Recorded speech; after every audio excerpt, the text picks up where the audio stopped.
contre les dispositifs de secret en politique intérieure, c'est par exemple la guerre d'Algérie, où il y a eu donc la question de la torture.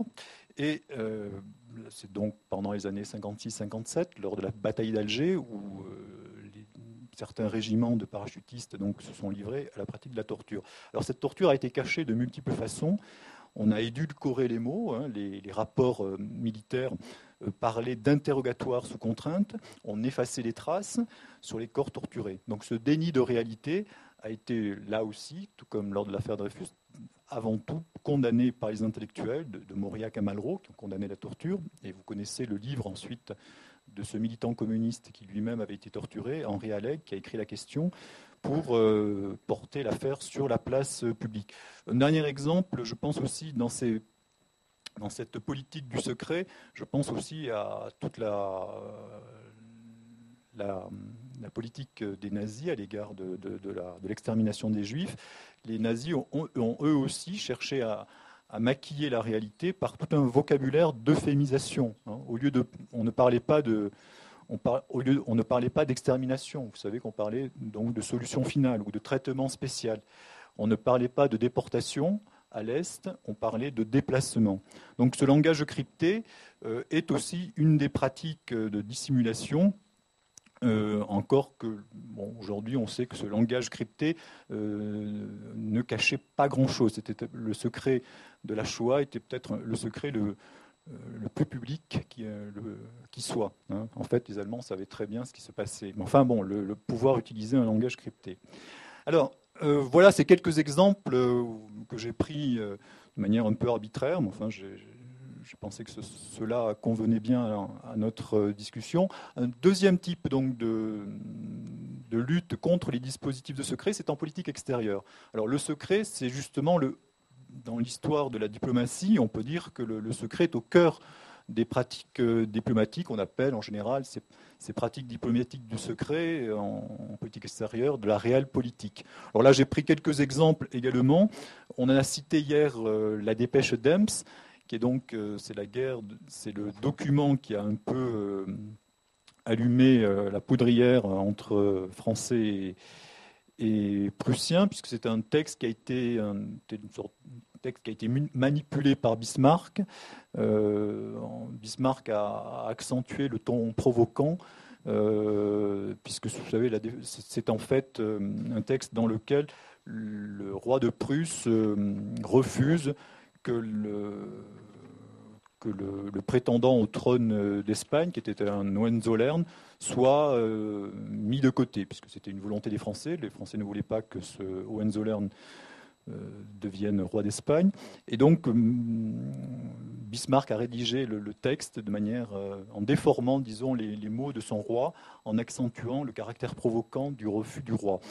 Donc, c'est un texte qui a incendié la France, comme vous le savez, et qui a hâté la déclaration de guerre française. Donc c'est un exemple vraiment extrêmement célèbre de ce travail de Méphisto que peut incarner le grand homme politique dans le secret des cabinets.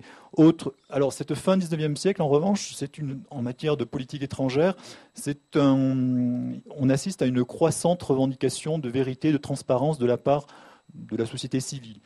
Par exemple, les années 1894-96, ce furent des années où il y a eu un grand débat en France concernant les Arméniens. C'était déjà des années où il y avait eu les premiers massacres de masse en Arménie. Et il y a eu en France, donc, là aussi, de la part plutôt d'universitaires, on ne parlait pas d'intellectuels, c'est 2 ans après, mais il y a eu, en 98, il y a eu donc une mobilisation d'universitaires, des gens comme Victor Bérard, qui était un très grand spécialiste de l'Antiquité grecque, mais aussi de Jaurès, pour dénoncer la politique française du ministre des Affaires étrangères de l'époque, qui s'appelait Gabriel Anoto, que l'on accusait de politique non transparente. Et vous savez que quelques années après, donc j'avance dans le début du XXe siècle, Wilson donc, est resté célèbre avec sa déclaration des 14 points de 1917.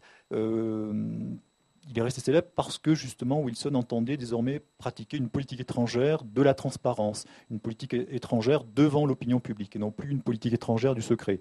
Alors, malheureusement, quelques mois après la déclaration des 14 points. Vous savez qu'il y a eu le traité de Versailles, donc début 1919, la négociation entre vainqueurs. Et là, à nouveau, on est revenu quand même à une politique de négociation des traités qui était une politique malgré tout de secret, de confidentialité. Alors voilà un peu donc un premier point pour cet idéal de publicité et de vérité, la lutte contre les dispositifs de secret. Un deuxième point, c'est prenons maintenant les grands hommes d'État, certains grands hommes d'État, et certains de ces grands hommes d'État ont affiché leur volonté de parler vrai. Alors, je partirai de Montaigne pour quand même dire quelle est l'importance malgré tout d'une parole véridique. Montaigne disait la confiance dans la parole d'autrui. C'est moi plutôt là qui le dis, pour commenter. La confiance dans la parole d'autrui est au fondement du pacte social. La phrase de Montaigne est celle-là.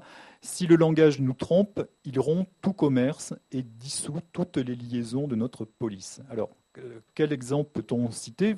Là, vous les connaissez tous, ces exemples, aussi bien que moi. De parler vrai, langage de parler vrai. Churchill, donc, 1940, grand discours devant son peuple où il ne cache rien du sang et des larmes qui attendent le peuple anglais dans sa résistance au nazisme. Autre rhétorique du parler vrai, celle de Roosevelt, qui a inventé une pratique de communication politique et un type de langage politique extrêmement novateur en arrivant au pouvoir, en pratiquant ses causeries au coin du feu, en s'adressant donc à un peuple aux abois, en formulant cette phrase qui sera reprise ensuite, je crois, par Jean-Paul II, justement, « N'ayez pas peur », c'est Roosevelt qui avait déjà trouvé cette expression. Langage donc qui rassure tout en ne dissimulant rien des difficultés de l'heure. Et en France, l'équivalent de ce parler vrai rooseveltien serait, à mon avis, à trouver chez Mendes France, qui lui-même, quand il est arrivé au pouvoir en juin 1954, a recouru, donc, comme l'avait fait Roosevelt, à la radio. Tous les samedis, il entretenait donc une relation privilégiée avec les Français, dans un contexte qui était là aussi dramatique, désastre extérieur en Indochine, grande difficulté intérieure. Et ces allocutions de Mendes, dans un français qui viennent d'être republiées, d'ailleurs dans une petite collection chez Talandier, ces causeries du samedi, c'est un français très simple quand on le lit, très direct, qui a le ton de la confidence franche et sérieuse. Il y a un ton de naturel qui, effectivement, est assez remarquable. J'avais cité, mais je ne sais pas, le temps avance, je crois que je vais pas peut-être citer la petite référence que j'avais voulu mettre en avant. Alors, je terminerai cette première partie en voyant que le discours de vérité, alors cette fois-ci en me plaçant au niveau des sociétés, justement, peut avoir une autre destination. Être vrai, c'est justement le moyen de réformer la société. Et être vrai, donc, va passer, réformer la société, plutôt, va passer par une volonté de connaissance, connaître le réel, connaître le social, percer l'opacité du social. C'est donc pour des gouvernements démocratiques qui veulent transformer la société un moyen privilégié d'agir sur la société. Alors, en fait, ça, c'est connaître la société pour la transformer, c'est quelque chose qui vient d'assez loin. Je dirais que là aussi, dès le XVIIIe siècle, les premières grandes enquêtes d'intendants, en 1745, le contrôleur général des finances Horry avait demandé à ses intendants, qui étaient un peu les équivalents des préfets, de collecter des renseignements sur l'économie, surtout, afin donc de faciliter les tâches du pouvoir central. Et toute cette ambition donc de connaissance, d'enquête, sera un des éléments très importants dans la vie des sociétés, de la société française au XIXe siècle, où des enquêtes multiples vont émerger, qui vont être le prélude de futures réformes. Je pense à des enquêtes, même si ça c'est une enquête privée, l'enquête de Villermé, mais qui est importante à connaître au point de vue historique, parce que Villermé, ce docteur, qui a en 1840 établi un rapport sur les ouvriers et les ouvrières dans le travail, dans les manufactures de coton, de laine et de soie, c'est ce rapport de Villermé qui va déboucher sur la première réforme sociale en France, historiquement, la loi de 1841, qui interdit le travail des enfants de moins de 8 ans. Et ensuite, d'autres enquêtes et rapports, donc rythme, je dirais, la vie politique et sociale.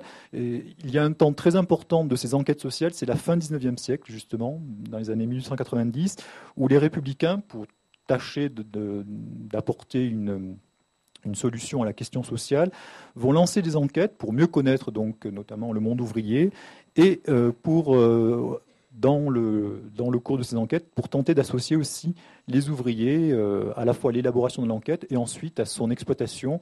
En fait, c'est tenter d'associer les ouvriers au règlement de la question sociale. Donc il y a eu une période là très importante où on a voulu réformer le social en pensant d'abord que pour faciliter la décision, il fallait le connaître.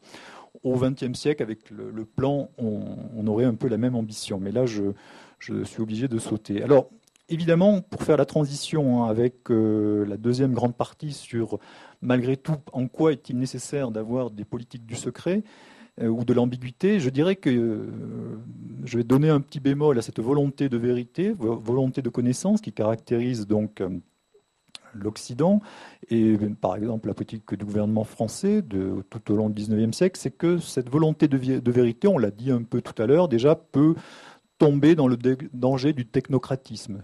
Celui qui sait, l'expert, c'est celui qui a raison et qui doit donc imposer sa décision. Donc je crois que Foucault a été un des premiers, à travers ses grands livres sur l'histoire des sociétés occidentales, il a montré, je crois, un des premiers, que la volonté de connaître, qui a donc, je dirais,